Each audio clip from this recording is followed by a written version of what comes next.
G'day everyone, Mike here, and welcome back to the Beyond Billables podcast. On the show today is a really important guest and an important discussion around workplace bullying and workplace harassment. So I hosted Stefanie Costi. Now, Stefanie's been sharing on LinkedIn and in publications about her difficult experiences of workplace harassment, workplace bullying, and ultimately PTSD in a number of workplaces. And it's an incredible story. It's a really difficult story, but it's a story we need to keep discussing. And Stefanie's an amazing person for sharing it. So we spoke about her background. We spoke about why she shares and what she's trying to do to shed light on it, to help build a better profession and safe workplaces where people can actually do the work they want to do in the environment that's appropriate. I just take my hat off to Stefanie and all of her efforts which are ongoing to change the culture of work in legal and professional services. So without further ado, on with the show. Stef, welcome to the Beyond Billables podcast. Thank you for having me. I've been following with interest your career and a lot of the topics you talk about on LinkedIn, especially around wellness, workplace, wellness, bullying, and the whole kit and caboodle about really toxic workplaces and how we make them better. So I'm really glad I got to bring you on the show. But before we really jump into that, I wanted to chat about your background. Why did you become a lawyer in the first place? That's a very interesting question. I actually didn't want to be a lawyer. I wanted to be a journalist, but pursuing journalism meant that I had to go to Bathurst Right. to study. And my well-intentioned Greek family thought that it was better for me to stay in Sydney. So all the law offers had already come out. So I missed out on law in Sydney. So I pursued a Bachelor of Arts degree. And during that time, I got a job at a family law firm. And I actually really liked the subject matter. I really liked helping people. I really liked being an empath because I am an empath. And it really filled my cup. So I thought, okay, let's do law and let's not do journalism. And it just kind of went from there. It kind of was an accidental thing. I didn't set out to be a lawyer at all. Yeah. So you don't set out to become a lawyer. What was the first couple of years like then? Well, whilst I was in law school, I was bullied at work as a paralegal. In private practice, in-house, and then when I finally became a lawyer, that's when I was bullied pretty badly. And when I say bullied, I mean passive-aggressive emails. I mean humiliation. I mean that type of things. Yeah. Those types of things, rather. So it was a very challenging time for me. I left that job without a job. I didn't speak up. I just voted with my feet because I thought it was the best thing for me to do. Yeah. And at the time, I know that it was the right thing to do. But looking back on it, I wish I would have spoken up and I wish I would have called the bully out on the behavior because I know that bully had form in doing it to other people. But it's hard. It's easy to look back but such a power imbalance. And I'm sure we'll talk about that. But that's central, especially for young lawyers. So many of us are high achieving, but highly anxious and very concerned about our careers and the commitment that we make to it. So it strikes me as a rock and a hard place when I've seen this play out for people. Yeah, exactly. I think put up and shut up is deemed in some firms and some legal workplaces as the only way to advance, and no junior wants to rock the boat because they know that there's a conga line of other graduates out there to effectively replace them. Yeah. So that's where I was at, and it was my first job out of law school, and I was so determined to succeed and so disappointed when it didn't. Yeah. So what happened then? So I left that job without a job. So I told my parents that I was going to work when really I wasn't. And I was donning my corporate suit and going off to the library or going off to a cafe because I thought, you know what? I just didn't want to disappoint my parents. I didn't want to disappoint my family. I didn't want to disappoint my friends, my partner, or anything like that. And it was a challenging 6 weeks, and I really sat with it. And only then did I go and see a psychologist and then a psychiatrist who diagnosed me with workplace PTSD. And at that time, I thought, that's only for people that had just come back from war. Like, you can't have PTSD from a workplace.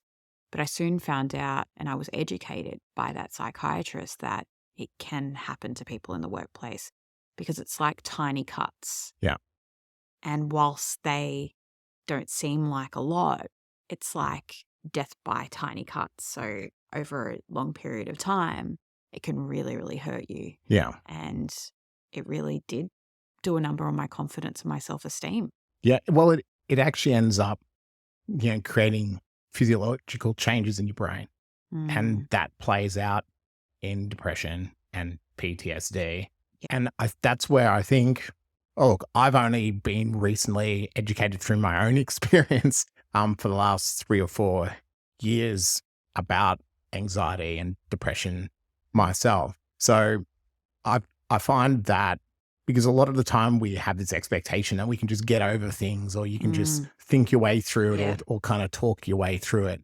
But the fact that you sought help is really important. I guess when you're in it, how did you feel? How did it represent? How did the PTSD end up, representing in your life? What kind of symptoms did you end up having? I like to say it's the Sunday scaries. So before the week started, and it's not that usual thing that most people have. Oh, Monday's coming. I've got a whole week of work.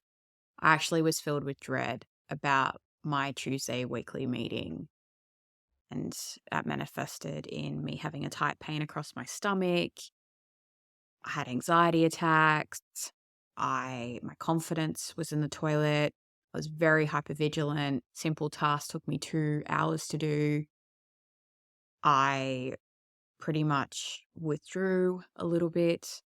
And that's for someone that's an introverted extrovert that really, really likes social situations and really is a talker, as my nearest and dearest would say. That was very out of character for me. And knowing that I'd spent 6 years in law school wanting to become a lawyer and then having this experience, I think it really manifested in shame. I felt so ashamed and I felt like I was a failure. And feeling like a failure triggers depression and it triggers anxiety. And I felt like I shouldn't be a lawyer and that I should leave the law for good. And it just felt really, really crap. Yeah. And it was really bad. Thank you for sharing on that. I asked because I had no idea of the symptoms until I was in it myself. And because we don't generally talk about the symptoms of depression or anxiety or PTSD. And so then I actually thought that I was sick. I had something else physically wrong with me because of the way it manifested. And then you find out how it is different for a lot of different people. Like a lot of people become very nauseous. A lot of people have other issues.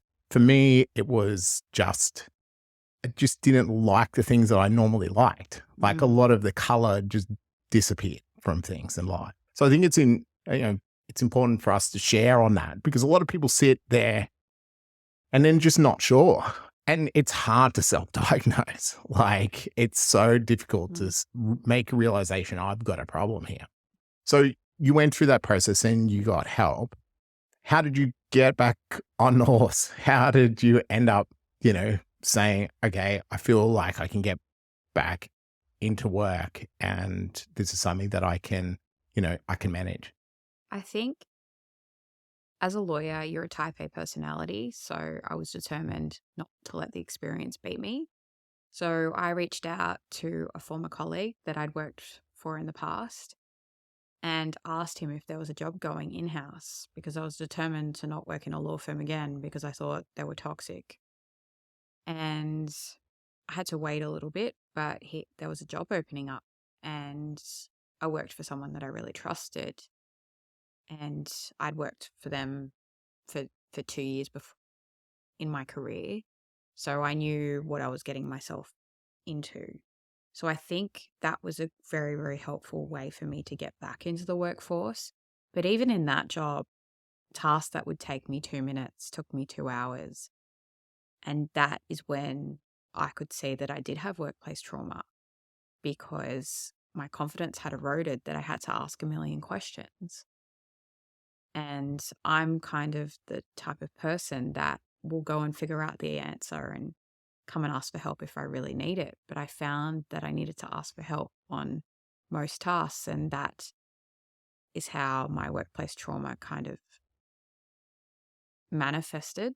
Yeah. And I felt like my boss at the time couldn't understand it, because I'd worked for him for 2 years as a paralegal and I didn't have those same issues. And I didn't want to go through the entire experience with him because, traumatic and all of that type of stuff. So I don't think he quite understood what was going on.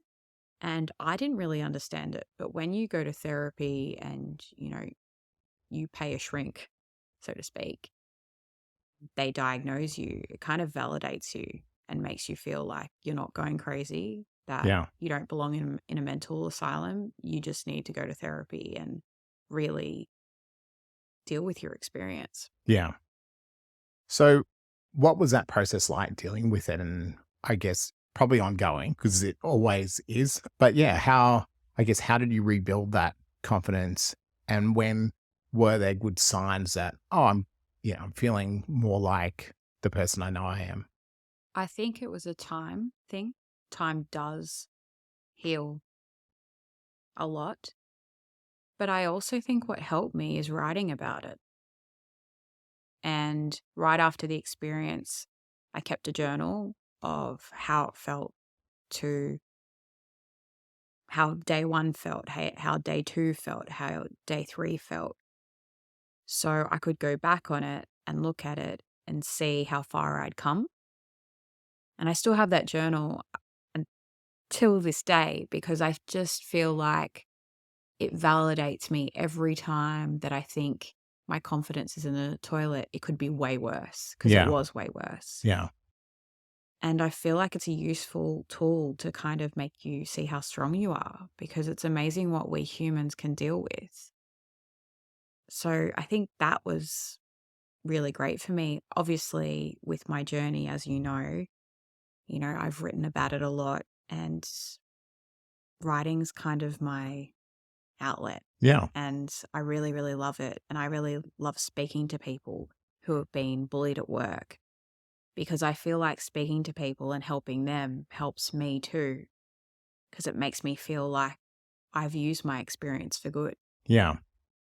So it's okay to write for yourself, but when did you start to feel confident to start to share your story more broadly?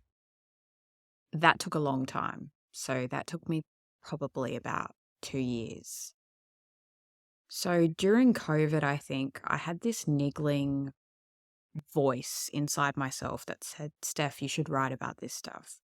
You should write about this stuff. And so I thought initially, because I'd worked in media, that should be a newspaper article for the AFR, the Australian Financial Review. And so I pitched it. And the editor at the time, he said to me, it needs work, it needs work. So I probably revised this article about 7 times. Anyway, he thought that he wouldn't run it. And he told me that he wouldn't run it. And I think that really hurt me a little bit. And then with Lawyers Weekly did run it, and I got an amazing response. And then I kind of thought in my head, you know what? There is people that can really benefit from this. So I wrote an article about a year after that. So it was a journey. And I wrote an article for Lawyers Weekly saying workplace PTSD haunts lawyers. And it was really about my experience, but I had a pseudonym in it called Emma. And I posted it up on LinkedIn and I thought only 20 people would read it. And because I've got a huge family and friendship group, I thought they would be the only people that would read it. Yeah. And that post nearly had about 9,605 likes. It got shared 827 times. It got about 1,500 comments, and I had 2,500 people reach out to me and say that they'd been bullied at work Far out. or they were currently going through it. And I had so many people say to me, thank you for being so vulnerable about this, because it's like the elephant in every law firm and in every workplace. And interestingly, the people that reached out to me, they were across all different industries. So it wasn't just the law.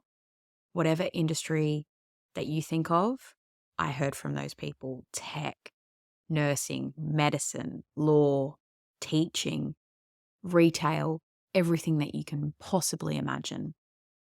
And it just made me think there needs to be someone out there that uses their experience for good. Yeah.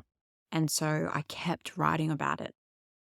I kept on just kind of beating that drum, and people started listening. And there is no greater thing that you can do than help others. So what's your perception of workplaces now, especially through the changes from the COVID era with more flexible work from home? Are things getting better, or is it so slow? Like, I'm just because I haven't worked in a corporate environment for a long time, and you're really, very sensitive to this and very much in the know. So what is actually happening in corporate environments? And yeah, is there a progression away from this type of behavior? Well, there were some respect at work changes. So there's a positive duty on workplaces to eliminate psychosocial hazards now, which include long work hours, bullying, harassment, and all of that type of stuff. But I would argue that it hasn't really done much. I mean, there's less overt Yeah. bullying and harassment and discrimination going on in the workplace. So you won't see anybody verbally abusing people. Yeah. But there's a lot of subtle forms of bullying that are happening. What are those types of subtle forms? Gaslighting. Yeah. Undermining. Exclusion. I feel like it's gossiping behind someone's back, blocking their promotions. I'm talking telling someone that they need to work long hours, and if they don't, they're out.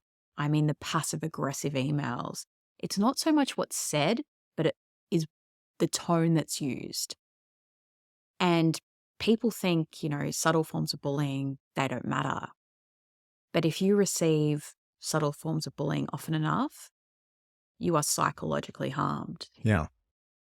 And when I look at that, I actually think it's worse than verbally swearing at someone. Yeah. Because, like you said, psychologically, our brains change. And if someone is constantly told that they're not good enough, they start to believe it. Yeah. Well, you're in a culture that, like you said before, the 1,000 cuts situation, and then you think you're going crazy or you're the problem if you react to one of the small cuts. Now, it might seem a small cut, but when you had 1,000 others exactly the same that have been just chipping away at, at all the things that your personal confidence, your professional confidence, then it's a struggle even to react for people, because then they finally get the chance to react and it feels like, mountain out of a molehill situation. But actually, no, this has happened 100 times before. I'm finally reacting. So I guess bigger picture, what what is a good culture? What is a good kind of workplace that we should be aspiring for? And how do we go about changing that in a profession that is high expectations, high achieving? So I think it's pretty simple. If your employees can't speak up freely without fear of retaliation, then your workplace is toxic. Yeah. So if they can't feel free to be themselves, your workplace is toxic. Because last time I checked, people come to work on their free will, so they should leave unharmed. Yeah. No parent sends their kid to work to come back damaged. No one deserves that because of a paycheck. And I feel like employers need to realize that a toxic workplace can manifest in all different ways. And it can be long out work hours. It can be a lack of role clarity. It can be bullying. It can be harassment. It can be, not getting expectations right. It can be letting clients, run ragged on your staff. It can be all sorts of things. And I feel like if you don't have a culture where your staff can speak up, I'm sorry, it's toxic. Yeah. So starting with communication, that's actually, really, really fascinating. Then how about empowering juniors, especially? I mean, not especially. I think there's a lot of senior lawyers who've been sitting there for years feeling bullied and feeling that it's not the workplace that they would like.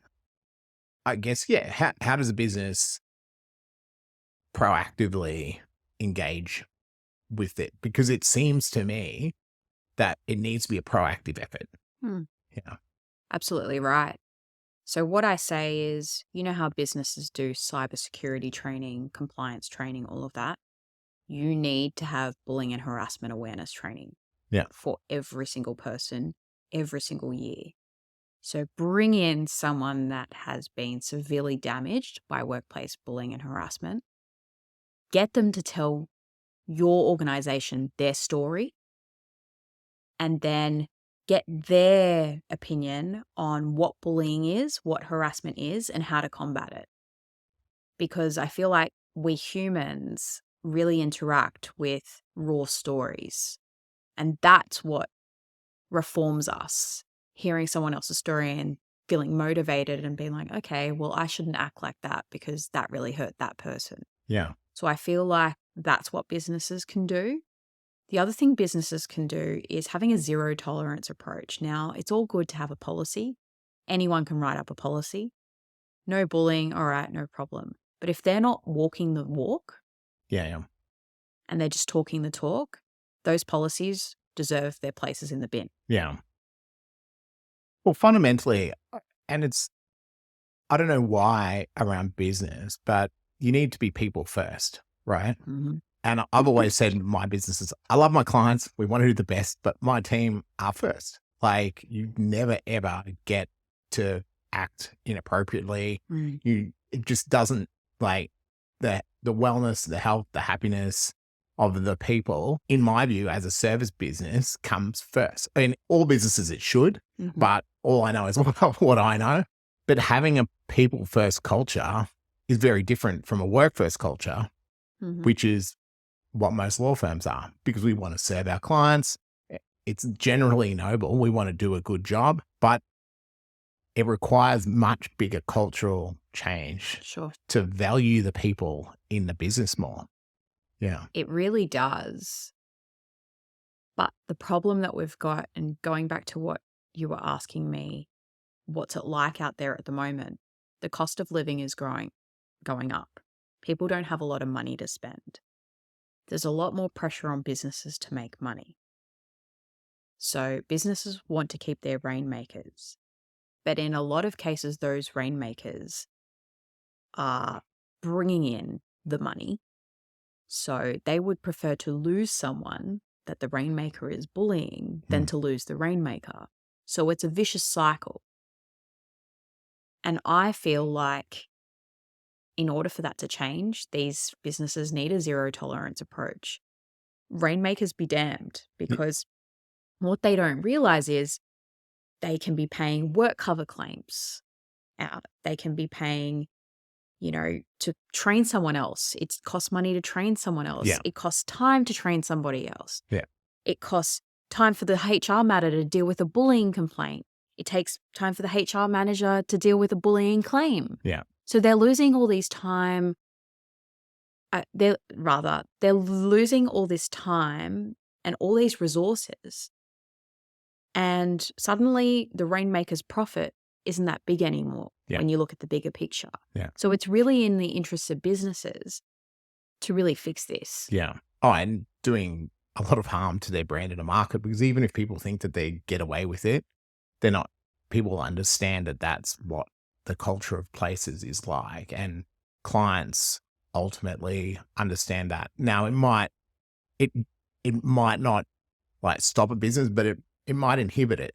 And so that just adds to that cost, the retention costs, all of these costs. So I guess for you, Steph, like, you started to put these messages out, you started to tell your story, you started to share, you saw this great response, and you've continued to do it. What drives you to continue to be this voice for change and to be this positive influence? Because I want to help people not be in the position that I was. Because no one deserves to go to work and come back damaged. I feel like it is less about me raising my profile. Actually, it's not about that at all. It's about making sure that everyone can go to work no matter where they live, no matter what color their skin is, and feel like they can thrive without fear. Yeah. And that's my driver. I am very focused on helping people. I'm very focused on empowering people. And it's not just victims of workplace bullying, it's businesses to make sure that they have a bully-free culture. Yeah. So you went through all of this and you've restructured yourself as a professional and as a lawyer. How do you feel about the profession now? Like, how do you feel about your place and where you've got to? Look, I'm in a very supportive firm now.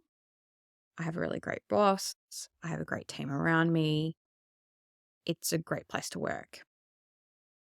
But I am still very, very disappointed in our profession, because there are people, and I know that it's happening because I have probably about 30 people each week send me a direct message on LinkedIn, and they say to me, Steph, this is happening to me.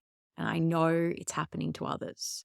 And I know it's more rife than we know, because there are a lot of people, and juniors, seniors, whatever, because it can happen to you at any level. It's not just a junior lawyer thing. Yeah. It can happen to senior lawyers. It can happen to HR people, whatever.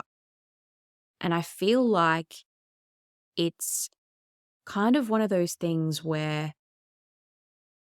a lot of people don't speak up because they're worried that their careers will be tanked. Yeah. And I think the numbers that we've got at the moment, double them. Yeah. Because that's how many people would be bullied and harassed in our profession. Yeah. And they're not reflective of what is going on. So I'm very, very scared for our profession at the moment.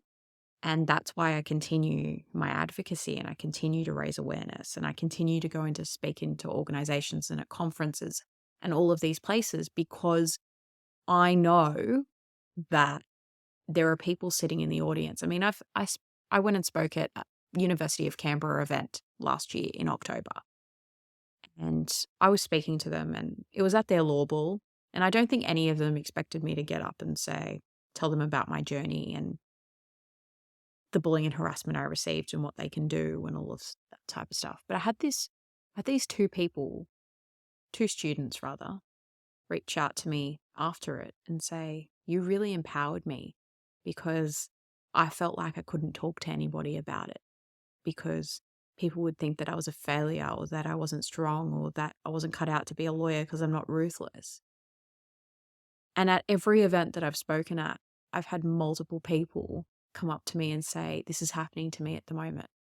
Yeah. So people can't just ignore it. We can't just ignore it because, and I would argue that until we make people, employers, criminally liable for this behavior, I think it's going to keep on happening behind the scenes. So you're stuck in a workplace like this. What support is there externally, like third parties, or what advice? I know everyone's situation is different, but who can you talk to? First, I say to people, get a mentor that has nothing to do with the organization and is not a family member or a friend, because those people will give you third-party response to what you're going through. It's not going to be emotional or anything like that. So I would say go and discuss your experience with them. Make sure that they give you a constructive response, because in some instances, and not all, sometimes a person's getting very emotionally involved and it's really constructive feedback that the bully is giving, not bullying or harassment. So I would start by getting a third party to assess the situation for you. Yeah. If you bounce off that third party and the third party says, yes, it is bullying, I would start documenting everything. And when I say documenting, events as they happen. Get yourself a diary. Make sure it's hard copy because technology screws up all the time. And write on a specific date on the calendar what has occurred. So if they have gaslit you, if you've been humiliated in public, if they've sworn at you, if they've physically assaulted you, I need you to write at least a paragraph of what happened. Yeah. The reason why I say that is because you need to make sure that you have an accurate record of what's been going on, because your memory is going to get sketchy the more emotionally involved you are. Yeah. And if you need to institute proceedings against this person or go to a roundtable settlement conference with this person, you need facts and you need dates and you need evidence.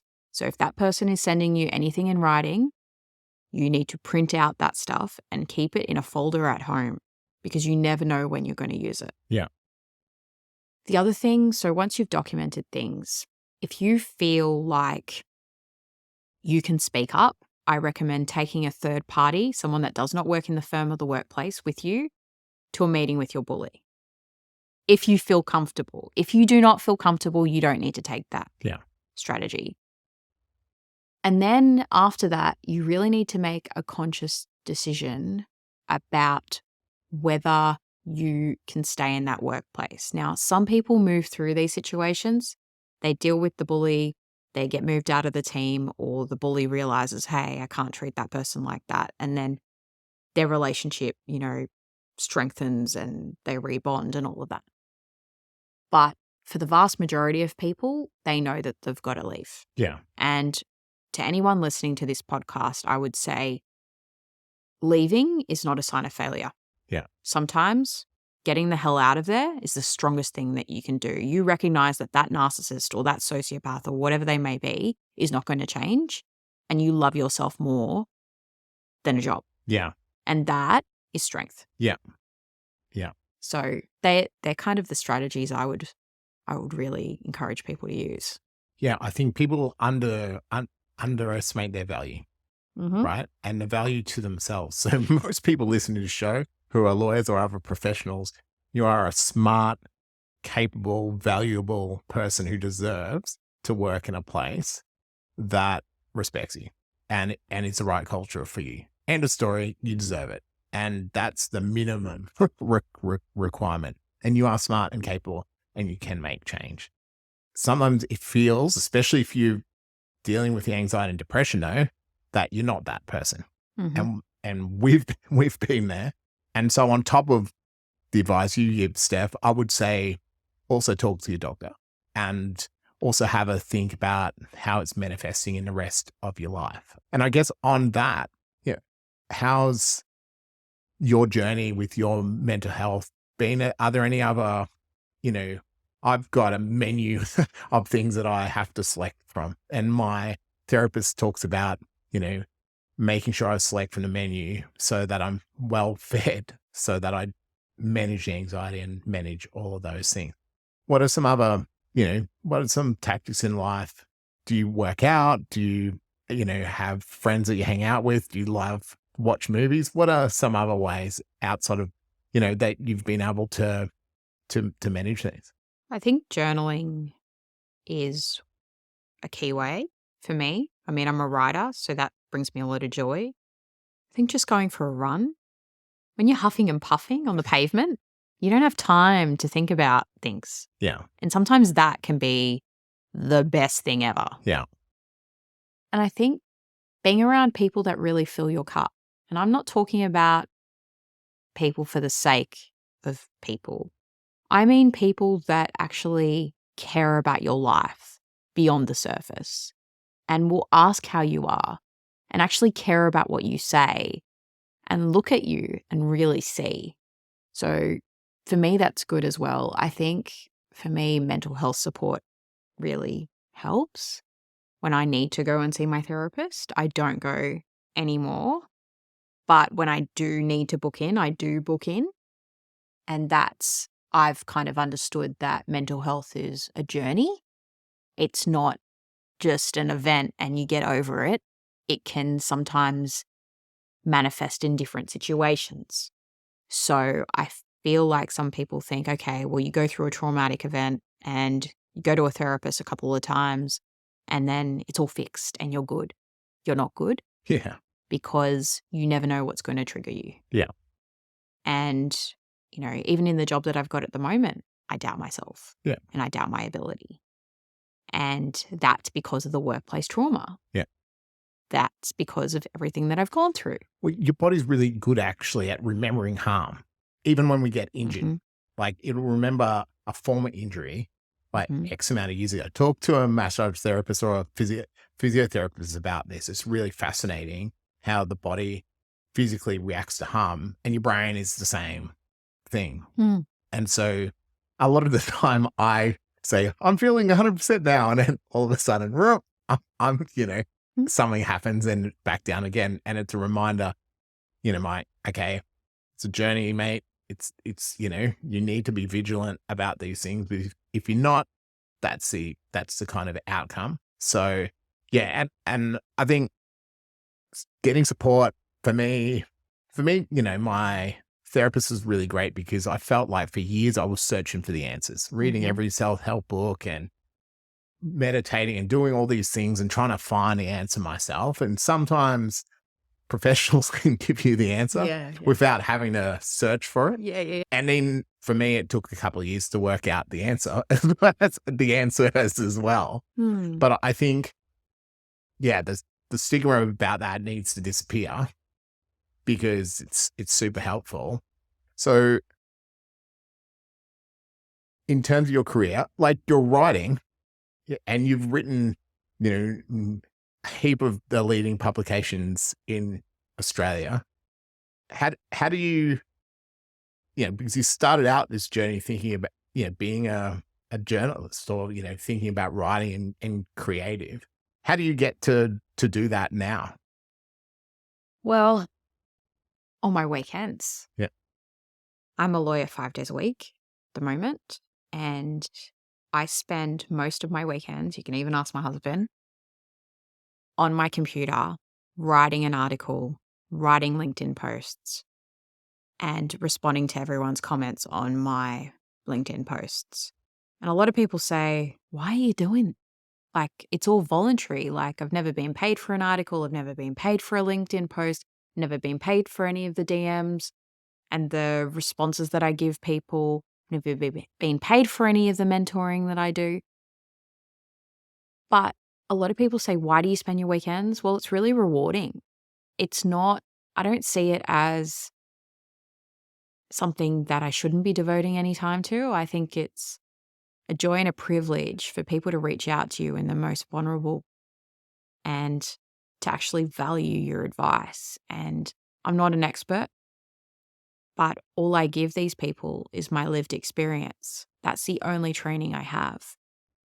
But I feel like sometimes that can be better than, speaking to someone that hasn't been in that situation, because you know that they've been through what you've been through and you know that they understand your experience.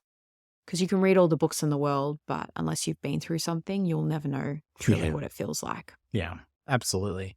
So last question, looking back, what would you do differently?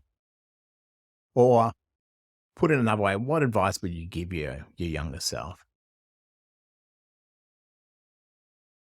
I think I would have spoken up and valued myself. I wouldn't have stayed as long as I did. But I think the most important thing is to believe in myself. And when I say that, I didn't believe in myself when I was working at that place and at those places where I was being bullied. Didn't believe in myself. And I feel like that is why people that have been abused, and I'm a family lawyer, so people that have a really low self-esteem often attract people that are abusers. And I feel like when you have a low self-esteem in the workforce, people that are not so nice prey on you. And I think I needed to work on my belief in myself. And now that I have, I'm not so triggered by those people anymore. I can see what those people's intentions were. And yeah, I feel like when you start believing in yourself, that's when the magic really happens. And that's when you can live out your purpose. Steph, that's a perfect way to end the show. Thank you very much for coming on and sharing your story. Thank you for having me. I really am honoured that you even invited me on here. Thank you.